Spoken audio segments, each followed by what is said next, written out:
Hello, dear students.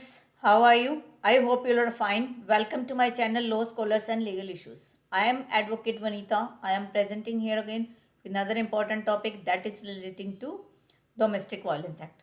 देखिए काफ़ी time पहले मैंने डोमेस्टिक वायलेंस एक्ट से रिलेटेड 2 वीडियोस अपलोड किए थे, लेकिन वो मैं कंप्लीट नहीं कर पाई थी। लेकिन अब मुझे एक मैसेज मिला, कमेंट मिला कि मैम प्लीज़ जो आरजेएस की तैयारी के पर्पज़ से जो डोमेस्टिक वायलेंस एक्ट के जो वीडियोस है, रिमेनिंग जो पोर्शन रह गया है, वो प्लीज़ उसकी वीडियोस अपलोड कर दीजिए। तो ये जो वीडियो है स्पेशली उन्हीं स्टूडेंट्स के लिए जो डोमेस्टिक वायलेंस एक्ट को पढ़ना चाहते हैं, और सभी के लिए ये इंपॉर्टेंट नहीं कह सकती मैं।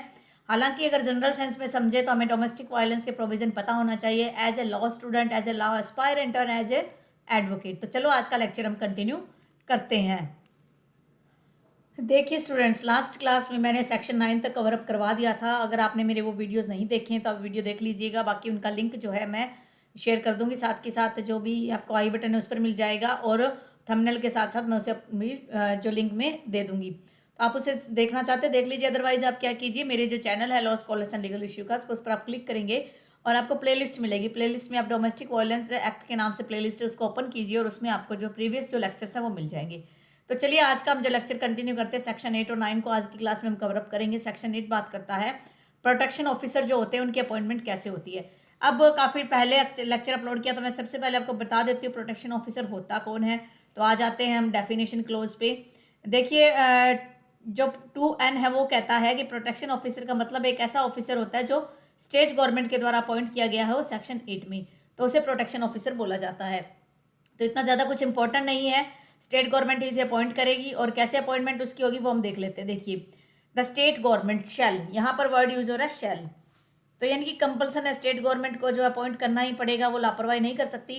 बाय नोटिफिकेशन, वो एक नोटिफिकेशन देगी ऑफिशियल गैजेट में। ये तो हम सभी को पता है कि जब भी कोई एक्ट इम्प्लीमेंट होता है, कोई लॉ इम्प्लीमेंट होता है, या कोई अथॉरिटी किसको दी जा रही है, तो एक नोटिफिकेशन जरूर आउट होगा।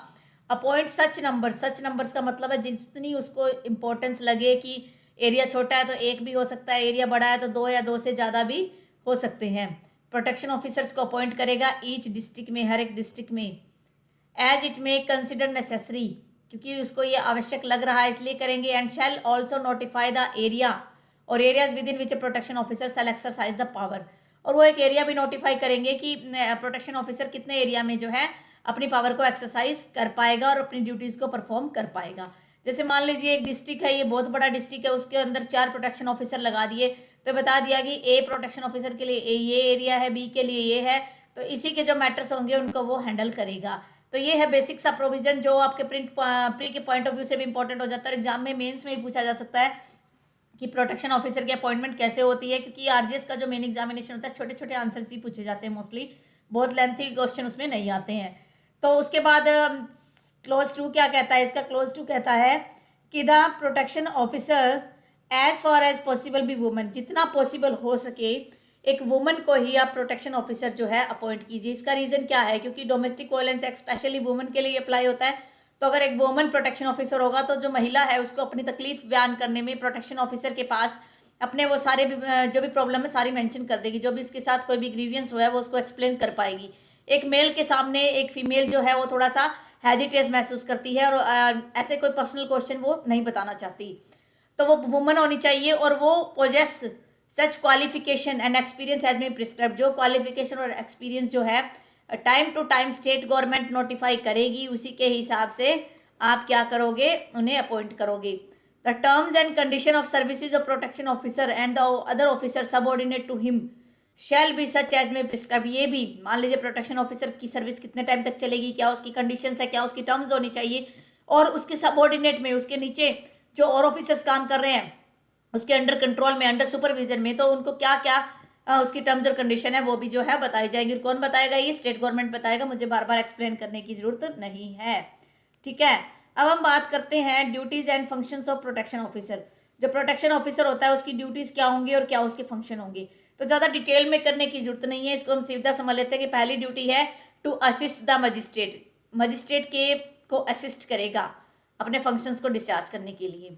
To make a domestic incident report बनाएगा और मजिस्ट्रेट को भेजी जाएगी, जो भी फॉर्म है, जो भी प्रिस्क्राइब किया गया है, जैसे ही डोमेस्टिक वायलेंस की कंप्लेंट आती है, और कॉपीज को जो है पुलिस स्टेशन में भी रेफर करेगा, जो लोकल लिमिट्स में वहां पर पुलिस स्टेशन लगेगा वहां का। फिर to make an application in such form in such manner में be prescribed to the magistrate if the aggrieved person so desires claiming relief of issuance protection officer. अगर जो अप्लीकेंट है, जो शिकायत करता है, जो एग्रीड है, वो चाहता है कि उसे जो है प्रोटेक्शन ऑर्डर दिया जाए, तो उसके लिए भी वो एक एप्लीकेशन लगाएगा मजिस्ट्रेट के पास। To ensure that the aggrieved person is provided legal aid, उसे लीगल एड भी प्रोवाइड करवाने का भी किसके पास है, किसकी ड्यूटी बनती है, प्रोटेक्शन ऑफिसर की, और ये उसका एक फंक्शन भी है, एक उसका कर्तव्य भी है और एक उसका कार्य भी है। ठीक है, उसके बाद है to ensure that the aggrieved person is provided legal aid, फिर है to maintain a list of all service provided. अब इसमें एक इंपॉर्टेंट लाइन है ऊपर वाले पॉइंट में कि लीगल एड जो है लीगल सर्विसेज अथॉरिटीज के एक्ट के तहत ही मिलती है, जो फ्री ऑफ कॉस्ट होगी। To maintain a list of service provider, एक सर्विस प्रोवाइडर जो है, जो सर्विस प्रोवाइड करेंगे, जो हम नेक्स्ट प्रोविजन में हम डिस्कस करेंगे, तो उसकी एक लिस्ट भी मेंटेन करेगा, जिसमें लीगल एड और legal aid counselling, shelter homes, medical facilities जो है वो कौन देगा, एक लिस्ट उसकी प्रिपेयर की जाएगी। उसके बाद है to make available a safe shelter home if aggrieved person so requires. अगर ये लगता है कि जो भी एग्रीव्ड है उसको रहने के लिए कोई जगह नहीं है, ना उसके पेरेंट्स है और ससुराल वालों ने निकाल दिया है, कोई और भी डोमेस्टिक एक्ट हुआ है, वायलेंस का एक्ट हुआ है, तो वो जो है कहाँ रहना चाहता है, शेल्टर होम में रहना चाहती है, तो एग्रीड पर्सन को एक फॉरवर्ड कॉपी कर देगा और उसमें एग्रीड पर्सन को शेल्टर होम प्रोवाइड करवाया जाएगा to the police station and the magistrate having jurisdiction, कि अगर मान लो एग्रीड को एक शेल्टर होम चाहिए तो प्रोटेक्शन ऑफिसर क्या क्या काम करेगा कि एक कॉपी फॉरवर्ड कर देगा कि जी इस लेडी को शेल्टर होम चाहिए, इसके बच्चे के लिए चाहिए, तो उसकी एक कॉपी पुलिस स्टेशन में देगा और एक कॉपी मजिस्ट्रेट में। To get the aggrieved person medically examine, उसका मेडिकल एग्जामिनेशन भी किया जाएगा। If she has sustained bodily injury, अगर मान लो उसको मार पीट करके निकाल दिया गया है, और जो मेडिकल रिपोर्ट की कॉपी होगी वो भी पुलिस स्टेशन में भेजी जाएगी और मजिस्ट्रेट के पास भी, जहां पर डोमेस्टिक वायलेंस का केस जो है वो चलेगा। To ensure that the order of monetary relief under section 20, section 20 जो आगे आएगा उसमें जो 5 प्रकार के रिलीफ होते हैं उनमें से एक रिलीफ है मॉनिटरी रिलीफ, रुपए की मदद करना। तो वो जो मॉनिटरी रिलीफ जो दिया जाएगा और उसको एग्जीक्यूट किया जाएगा, जो सीआरपीसी के प्रोविजन है उसके हिसाब से। और उसके अलावा ये तो कुछ स्पेसिफिक ड्यूटीज और फंक्शन दे दिए, इसके अलावा भी अगर कोई और ड्यूटीज प्रिस्क्राइब की गई है वो भी वो परफॉर्म करेगा। Sorry, the protection officer shall be under the control and supervision of the magistrate. Protection officer है वो हमेशा ही सुपरविजन में और कंट्रोल में रहेगा मजिस्ट्रेट के, जो उस एरिया में लगेगा, and shall perform the duties imposed on him by the magistrate and the government और अंडर दिस एक्ट। वो कौन कौन सी ड्यूटीज परफॉर्म करेगा, जो मजिस्ट्रेट उसको दे सकते हैं, जो गवर्नमेंट उसे दे सकती है, और कोई अदर ड्यूटीज है वो भी वो परफॉर्म कर सकता है। तो अब हम थोड़ा सा इसको पॉइंट वाइज समझ लेते हैं, थोड़ा सा और ईजी हो जाएगा। पॉइंट एक चार्ट बना लेते हैं, चार्ट के माध्यम से इसको समझते हैं। सबसे पहले हम बात कर रहे हैं यहाँ पर कि अपॉइंटमेंट उसका होता है सेक्शन 8 के अंदर, और ड्यूटीज़ एंड फंक्शंस की हम बात कर रहे थे, क्या क्या उसकी ड्यूटीज़ होती हैं और क्या क्या फंक्शंस होते हैं। देखिए ड्यूटीज़ हमने देख ली, असिस्ट करेगा, सब कुछ है, ठीक है। इसके अलावा ये सारी ड्यूटीज़ परफॉर्म कैसे होती है वो इंपॉर्टेंट है, ये तो हम कर ही चुके हैं, ये तो इतना डिटेल में करने की रिक्वायरमेंट नहीं, वही ड्यूटीज़ है। देखिए सबसे पहले क्या होता है, जैसे डोमेस्टिक वायलेंस हुआ है किसी लेडी के साथ, डोमेस्टिक वायलेंस अगर किसी के साथ होता है तो सबसे पहले वो क्या कर सकती हैं, एक तो वो क्या करेंगी, वो डायरेक्ट जाकर जो है वो पुलिस में भी कंप्लेंट दे सकती है, पुलिस कंप्लेंट कर सकती है, ठीक है, पुलिस कंप्लेंट भी कर सकती है, और मजिस्ट्रेट के सामने एप्लीकेशन भी दे सकती है। मजिस्ट्रेट के सामने डोमेस्टिक वायलेंस का एप्लीकेशन होता है वो दिया जा सकता है, डोमेस्टिक वायलेंस का एप्लीकेशन दिया जाएगा। देखिए जो पुलिस कंप्लेंट की जब हम बात करते हैं तो एक एफआईआर रजिस्टर्ड होती है, और नॉर्मली इसके अंदर जो है 498A क्रूरल्टी का जो केस है वो रजिस्टर कर दिया जाता है डोमेस्टिक वायलेंस में। जब आप मजिस्ट्रेट के पास डोमेस्टिक वायलेंस की कंप्लेंट फाइल करते हो तो वो क्या करता है, उस एरिया का जो भी प्रोटेक्शन ऑफिसर होता है उसके पास प्रोटेक्शन ऑफिसर को नोटिस भेजेगा कि एक रिपोर्ट जो है आप जल्द से जल्द डोमेस्टिक रिपोर्ट जो है वो आप भेजिए। तो प्रोटेक्शन ऑफिसर क्या करेगा, वो वहाँ पर डोमेस्टिक रिपोर्ट तैयार करेगा, ठीक है, ये उसकी ड्यूटी है। उसके अलावा उसकी ड्यूटी क्या है कि फ्री लीगल एड देगा उसे, अगर उसे किसी वकील वगैरह की ज़रूरत है वो भी उसे प्रोवाइड करवाएगा। उसके अलावा शेल्टर होम की अगर रिक्वायरमेंट है, शेल्टर होम प्रोवाइड करवाएगा, मेडिकल फैसिलिटी प्रोवाइड करवाएगा, ठीक है, और मॉनेटरी रिलीफ। तो क्या ये सेपरेट एप्लीकेशन लगाएगा, तो अगर मान लो प्रोटेक्शन ऑफिसर चाहे तो एक सेपरेट एप्लीकेशन भी लगा सकता है, और वो एक डोमेस्टिक इंसिडेंट रिपोर्ट जो होगी उसमें भी ये सारी चीज़ मेंशन कर सकता है। तो इस प्रकार से जैसे ही वो शेल्टर होम के लिए एप्लीकेशन की बात करता है तो वो क्या करेगा, पुलिस को भी एक उसकी कॉपी भेज देगा और एक कॉपी भेज देगा मजिस्ट्रेट को। तो 1 copy send to the police and second को and 1 copy send to magistrate, 1 copy send to police as well as magistrate. तो दोनों को एक एक कॉपी भेजेगा।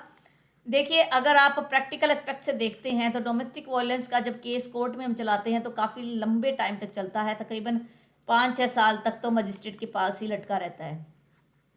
उसके बाद आपकी जो है अपील वगैरह होती है तो सेशन में होती है, सेशन के बाद हाई कोर्ट, सुप्रीम कोर्ट, काफ़ी लेंथी रहता है। लेकिन अगर मान लीजिए कोई वुमन एक्चुअल में डोमेस्टिक वायलेंस की शिकार है तो नॉर्मली वो 498A का कंप्लेंट करती है। इसमें क्या होता है कि ज़्यादातर व्यक्ति जो डर जाता है और एक सेटलमेंट कर लेता है, और अगर एक्चुअली उसकी कोई प्रॉब्लम थी तो वो प्रॉब्लम भी सॉल्व हो जाती है और सेटलमेंट से वो कोशिश यही रहती है कि वो उनका एक सेटलमेंट हो जाए तो वो अपना घर पर चले जाए। लेकिन मोस्टली क्या होता है कि कहीं ना कहीं एक सबक सिखाने का मन में होता है कि हाँ नहीं, मुझे मेरी फैमिली जो हस्बैंड है मेरे ससुराल वाले को सबक सिखाना है, तो ऐसे करके काफ़ी ज़्यादा विवाद बढ़ जाता है। नॉर्मली ये सब कुछ होता है। तो मैं तो यही आशा करती हूँ कि कोई भी अगर हस्बैंड वाइफ है तो वो अपने तरफ से जो भी मैटर है उसको सेट आउट करे। किसी प्रकार के कोर्ट कचहरियों में कुछ नहीं पड़ा, पूरी उम्र निकल जाती है धक्के खाते खाते। अगर बच्चे हैं तो बच्चों का लाइफ बर्बाद हो जाता है। ये तो एक प्रैक्टिकल एस्पेक्ट है। लेकिन अगर लीगल प्रोविजन की हम बात करें तो ये सब कुछ जो है वो एक प्रोटेक्शन ऑफिसर को करना होता है। तो ये है बेसिक सा कंसेप्ट सेक्शन 8 और 9 के अंदर। इतना लेंथी नहीं है, इतना डिटेल में कुछ करने की रिक्वायरमेंट नहीं है। मैं आशा करती हूँ कि आपको मेरा आज का ये छोटा सा वीडियो पसंद आया होगा। अगर आपको मेरा आज का वीडियो पसंद आया तो आप मेरे वीडियो को लाइक कीजिए। अगर आप मेरे चैनल पे न्यू और फर्स्ट टाइम इस वीडियो को देख रहे हो तो मैं आपसे रिक्वेस्ट करती हूँ कि मेरे चैनल को सब्सक्राइब कर लीजिए और बेल आइकन पर क्लिक कर दीजिए। कोरोना के इस टाइम पीरियड में आप अपना, अपने फैमिली मेम्बर्स का, अपने नेबरहुड का ध्यान रखिए। Stay home, stay safe, stay healthy. Thank you for watching and have a nice day.